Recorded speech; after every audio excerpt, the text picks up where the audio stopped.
Setiap hari, jutaan orang di seluruh dunia bergerak, berpindah dari satu tempat ke tempat yang lain. Ini adalah mobilitas penduduk, sebuah arus manusia yang membentuk dunia. Bukan sekedar perpindahan, tapi sebuah kekuatan yang menggerakkan ekonomi, budaya, bahkan sejarah. Lalu, apa yang mendorong orang untuk berpindah? Yang pertama adalah pencarian peluang ekonomi yang lebih baik.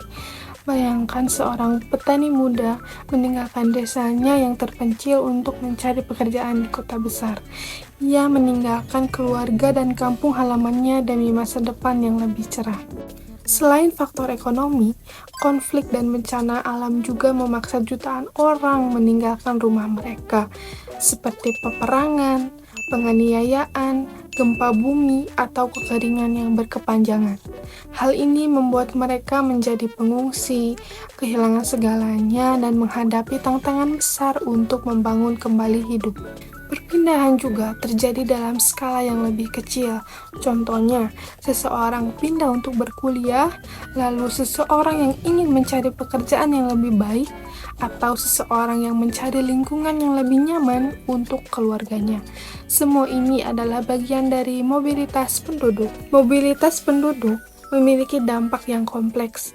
Di satu sisi, ia mendorong pertumbuhan ekonomi, tenaga kerja terampil, mengisi kekosongan di negara maju, memicu inovasi dan perkembangan.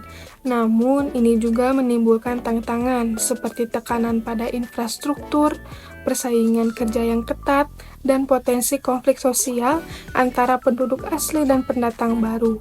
Hanya pada integrasi sosial dan budayalah yang menjadi kunci untuk mengatasi tantangan ini. Jadi, mobilitas penduduk adalah fenomena global yang dinamis dan kompleks, didorong oleh berbagai faktor, dari ekonomi hingga bencana alam.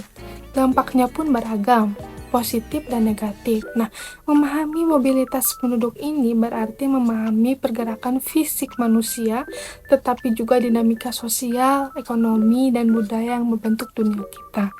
Untuk menciptakan masa depan yang lebih baik, kita perlu memahami dan mengelola mobilitas penduduk secara efektif, memastikan bahwa semua orang memiliki kesempatan untuk membangun kehidupan yang lebih layak dan bermakna.